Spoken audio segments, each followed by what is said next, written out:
Assalamualaikum warahmatullahi wabarakatuh. Hari ini kita akan belajar tentang fakta dan opini di dalam teks eksposisi. Nah, sebelum kita membahas tentang fakta dan opini di dalam teks eksposisi, Bu Husnul akan mengulas terlebih dahulu tentang video sambutan yang disampaikan oleh Mendikbud pada peringatan Hari Pendidikan Nasional 2020 yang telah kalian tonton dan kalian ulas. Sambutan tersebut termasuk paparan eksposisi karena mengandung sebuah paparan informasi tentang suatu hal atau kejadian. Di dalam sambutan itu yaitu tentang masalah pendidikan di masa krisis COVID-19. Di paparan tersebut terdapat pengetahuan sekaligus rekomendasi menteri untuk berjalannya proses pendidikan di Indonesia sebagai hikmah dari adanya pandemi COVID-19. Yang menjadi tesis atau permasalahan di sini adalah masalah pendidikan di masa krisis COVID-19. Faktanya atau argumentasinya yaitu krisis COVID-19 yang memakan banyak nyawa, kemudian berimbas pada sektor pendidikan yang terjadi tidak hanya di Indonesia tapi juga seluruh negara di dunia. Nah, pengetahuan dalam paparan eksposisi ini yakni dengan adanya krisis ini kita dapat banyak sekali hikmah dan pembelajaran yang bisa diterapkan saat kondisi krisis ini terjadi maupun setelahnya nantinya.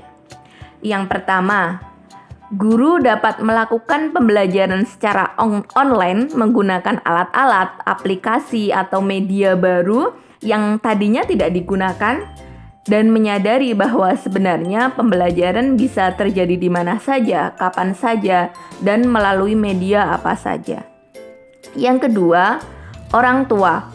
Orang tua untuk pertama kalinya menyadari betapa sulitnya tugas guru, betapa sulitnya tantangan untuk mengajar secara efektif kepada anak dan menimbulkan empati kepada guru yang mungkin tadinya orang tua belum merasa, belum ada di dalam hati orang tua.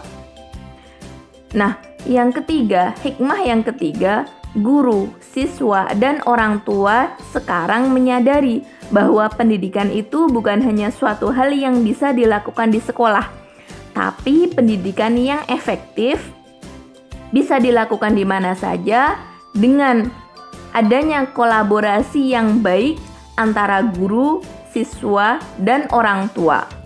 Tanpa kolaborasi, pendidikan yang efektif tidak mungkin bisa terjadi. Hikmah untuk masyarakat. Masyarakat juga bisa belajar tentang pentingnya kesehatan, kebersihan, dan pentingnya norma-norma kemanusiaan di dalam masyarakat. Nah, di dalam paparan eksposisi yang disampaikan oleh Menteri Kemendikbud ini terdapat rekomendasi. Yang pertama, untuk menimbulkan rasa empati, solidaritas di masyarakat bukan hanya di saat krisis ini saja, tapi juga setelahnya sehingga membentuk sebuah kebiasaan hidup di masyarakat, kebiasaan hidup untuk berempati dan memiliki solidaritas di tengah masyarakat. Kemudian rekomendasi yang kedua yaitu krisis, mengingatkan untuk kita semua selalu berinovasi, berkreasi, bereksperimen untuk menghadapi tantangan-tantangan zaman. Kita belajar dari COVID-19 untuk hal ini. Kemudian dengan ini diharapkan kita bisa menjadi lebih baik di masa depan.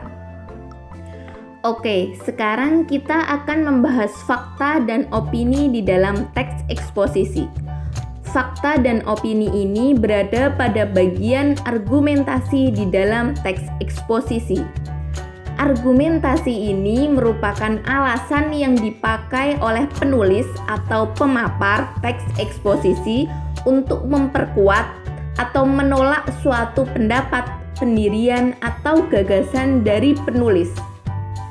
Alasan-alasan tersebut kemudian disajikan oleh penulis dalam bentuk fakta sebagai dasar argumen dan juga bentuk opini.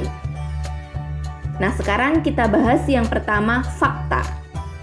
Fakta adalah informasi yang didasarkan pada temuan di lapangan atau di masyarakat.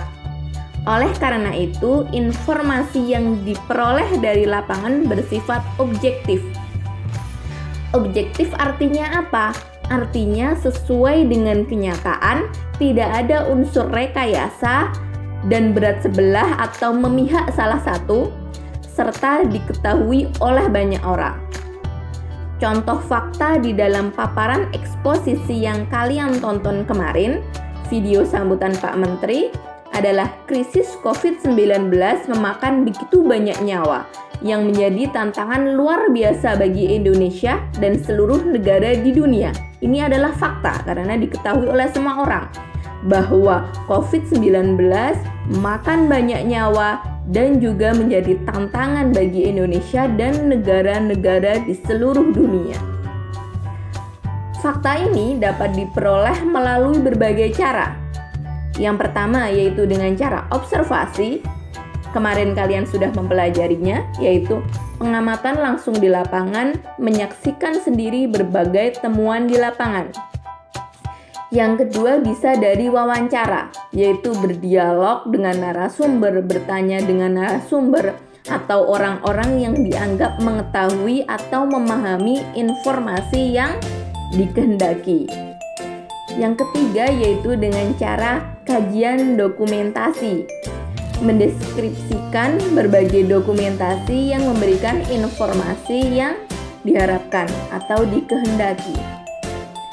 Selain fakta, argumen juga bisa berupa opini. Nah, opini ini merupakan sebuah pendapat yang bersifat subjektif. Artinya, opini merupakan hasil dari pemikiran seseorang didasari dari pengetahuan yang dimiliki, bukan murni fakta di lapangan.